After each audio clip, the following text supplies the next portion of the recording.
Hi. It's down here. I am so excited to be here with all of you and to be here with these amazing writers. I read all their work before even being invited to the festival, so it's extra special to meet them because I didn't have to do that thing where you cram before meeting authors and start just reading a sentence of all their work. I was already a fan of everyone here, and I feel so fortunate to be in their company and to be in yours. I've been asked to talk about how I started writing, so I'm going to start at the beginning when I was little and growing up in San Francisco, and then breeze through all the hard years when I was living in New York, working terrible jobs, really terrible jobs, and getting rejection letters every week in the mail, and take you to the time when I was publishing my first books. Here we go. The summer I was 9, my family vacationed in Ketchum, Idaho. My Swedish mother, who wasn't a big reader, but felt it was extremely important for my little sister, Vanessa, and me to read, took us on a bike ride to Hemingway's grave. First, we had to pick a bouquet of flowers, and then we had to figure out a way to carry the bouquet on our bikes without crushing them. When we got to the grave, there was a small crowd gathered around, 2 people taking a picture of a tombstone, and I felt a sense of excitement. The only graves I'd taken flowers to before were those of my grandparents and aunt. So I concluded I must be related to this man named Hemingway, and that being related to a man whose tombstone people took pictures of was a great honor. Finally, I thought, a famous relative. It was a hot day, and that afternoon, after the visit to the cemetery, I rode my bike with my friends, I made a kite, and tried to catch a fish. I returned to the condominium where we were staying, hopelessly sunburnt. My eyes stung from the sun, my clothing scratched my skin. My mother rubbed aloe cream on my shoulders and my back, and I applied it to my face. I couldn't move without something hurting, so I sat in front of the TV, wrapped in the soothing surface of a damp towel, determined not to change positions until it was time for bed. That night, A Farewell to Arms was on TV. "It's by the man whose grave we visited today," my mother said. I sat down in front of the TV with the kind of anticipation I'd last felt on New Year's Eve when I'd been allowed to stay up and watch Dick Clark in Times Square. But halfway through the movie, I suddenly felt profoundly sad. I loved the woman in the film, I was rooting for the couple, but the title haunted me, A Farewell to Arms. Someone, I decided, was going to get their arms cut off.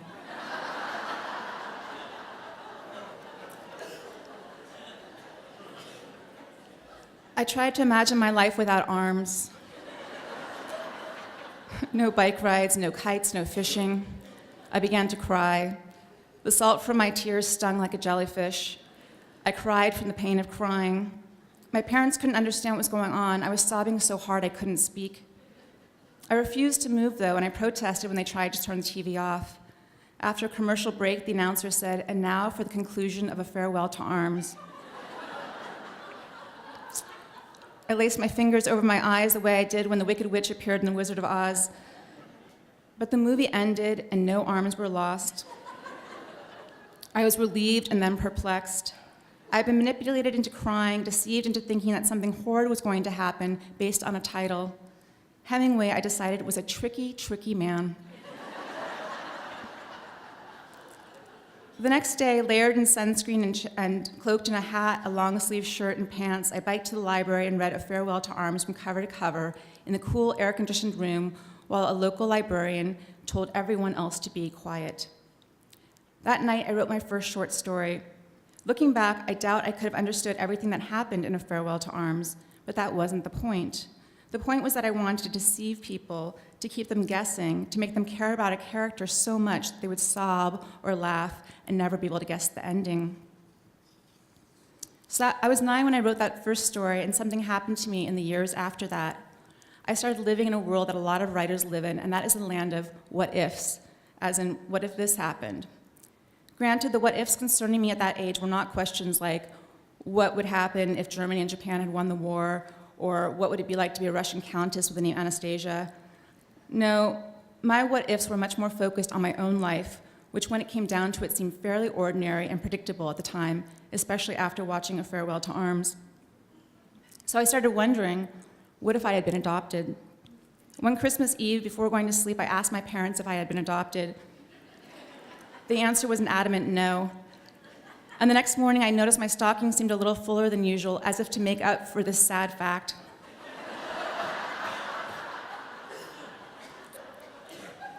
A few months after getting over that disappointment, another idea occurred to me. What if my mother had had a different family with another man before I was born? On a drive to Yosemite with just my mother and sister, I waited until Vanessa was asleep, and then, from the back seat of the Oldsmobile station wagon, I inquired about this possibility. No, my mother told me as she steered the station wagon around a curve in the road, she had not had another family, and she had not abandoned them before marrying my father and giving birth to me, and 5 years later to Vanessa. Then she adjusted the rearview mirror and studied my pout. The look on her own face was one of utter confusion. I still wasn't sure I believed her. By the time I was 12, I'd come to terms with some hard facts. I didn't have a secret twin living out somewhere in the world, and I didn't have a lost sister from my parents' younger lives who's going to ring on the doorbell one day and present herself. And so I understood that if my life was going to be interesting, and if I was going to have a secret sister, I was going to have to create her myself. One day, my friend Heather was over at our house. Heather was beautiful. She had straight blonde hair and freckles on her nose, and she had a young mother who wore her hair loose and so long that she could have tucked the ends into the waistband of her bell-bottom jeans. When I would go to the apartment where Heather's mother lived, her mother and her boyfriend, the mother had a boyfriend. Heather and I would sit on the floor on pillows and dip pieces of bread into a bowl of hot cheese. They told me it was called fondue. Fondue, fondue, I repeated, as though it was the name of an exotic country where I would settle when I was older. One day, Heather was at my house, and bored, we decided to take a walk around the block. We ran into a neighbor. "Aren't you going to introduce me to your friend?" the neighbor asked. I looked at Heather, and all she symbolized to me: mothers with boyfriends and eating on pillows and dipping baguettes in fondue. She was another world that had been brought to me.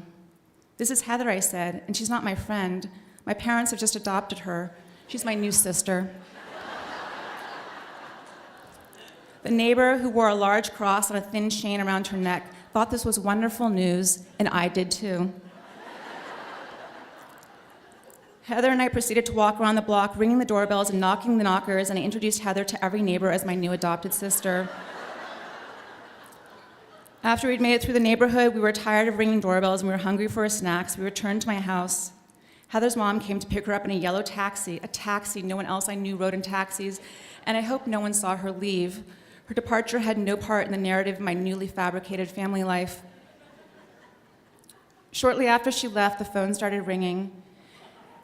Neighbors were calling to congratulate my parents on the new addition to our family and to ask if we needed any help with the transition.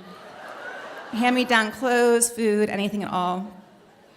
During the phone calls, my parents were very attentive and intrigued. I couldn't see their faces because I was hiding in the hall closet beneath a raccoon fur coat, but I could hear they were befuddled and I could hear they were angry. The closet door was opened. I had been hiding under the long raccoon fur coat since I was little, so it was not such a good hiding place, really. 5 minutes later, I was retracing my steps around the neighborhood, ringing the cold doorbells of my neighbors' houses and apologizing to their stern faces. I knew what I'd done was wrong, and I'd never felt more humiliated, but I was also confused. At school, my teachers praised my active imagination. What a great story, they'd write on top of my papers. But that night, as I lay in my canopy bed, I came to a realization. If I called my lies fiction, I would be praised, but if I flat out lied, I was punished. Fiction, therefore, was the answer to all of my problems. I wished I had told my neighbors that what I said to them wasn't a lie. It was fiction.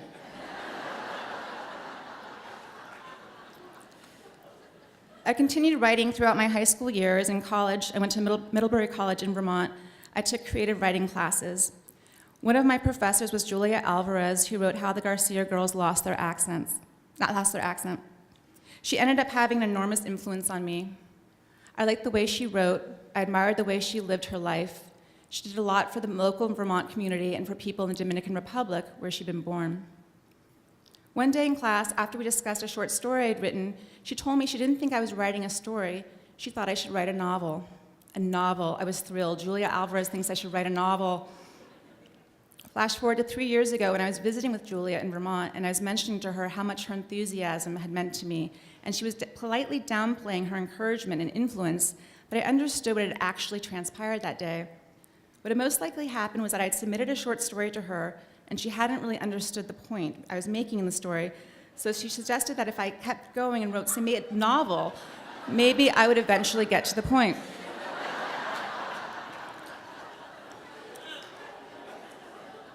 But back then, when I was 20, her words gave me confidence. I applied to the MFA program at Columbia and spent the next few years there. Because I was still in the dawn of my 20s and didn't know much, but knew enough to know I hadn't lived that much yet, I ended up writing a nonfiction thesis which was heavily inspired by Joan Didion. It was based on my research and interviews with girls in California about rites of passage they went through to become adults. After I graduated, I started working as a copy editor at a film magazine. Every Monday morning, after I deposited my Friday paycheck, I'd go and buy books of stamps and mail my short stories and my thesis to agents. I spent so much money on stamps. That is what I remember about that time, deliberating at the post office over those stamps and whether it looked more professional to ask the post office clerk to weigh the package and put a neat piece of white tape in the top right corner, because the truth is this: writers submitting their work at the start of their careers are as superstitious as gamblers at 4 a.m. Finally, I got a call one day from an agent who wanted to meet with me about my book. I met with her early one workday. I wore a lavender dress. She told me some good news and some not so welcome news. She said that she liked my thesis and wanted to represent me. I imagined walking into my job at the film magazine and quitting that day, like in, well, a film. Then she told me the less welcome news. In order to sell my thesis, I'd have to completely redo all my research and interview girls all across America to expand the scope of my book. In essence, I would have to rewrite the entire book. So I spent the next couple years doing exactly that, interviewing girls around the country about the rites of passage that they believed would make them women. I'll skip over the details of having to support myself during that time with a number of jobs ranging from limo driver to cocktail waitress. In 1999, the book was published as Girls on the Verge, and after that experience of having to stick so religiously to every fact, every quote, I thought, next time I'm just going to make it all up. So I wrote a novel, a long novel, a 450-page novel. It took me a couple years to write it, and when I finished it, I printed it out, stacked it very neatly on my desk, and started to read it. But a funny thing happened every time I tried to read it. I'd fall asleep. I'd wake up with my head on the pages, drool smearing the ink. It occurred to me that I'd written a very boring book. If I couldn't get through it, how was anyone else? I decided to see what other people thought. I gave the novel to a few friends, and I said, I'm thinking about throwing away this novel. I'm thinking about throwing away a couple years of my life. Read it and tell me the truth, please. Everyone I gave the novel to said this in response to my question of whether or not I should abandon it. I don't know. This was the equivalent of me standing on the side of a bridge asking, should I jump? And my friends saying, I don't know.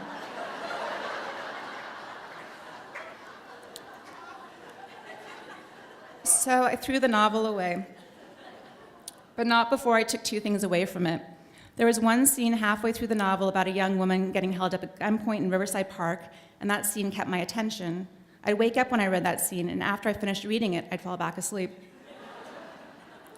So I started a new novel using that scene in the park as the opening pages, and eventually that became my first novel called And Now You Can Go.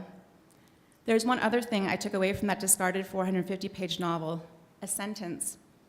In those pages, I'd written a sentence I liked, and so when I wrote my second novel, Let the Northern Lights Erase Your Name, I inserted that sentence in there. The sentence was this: the moon was a comma in the sky, as though pausing before waxing into fullness. A reader once came up to me after a reading and told me how much she liked that sentence.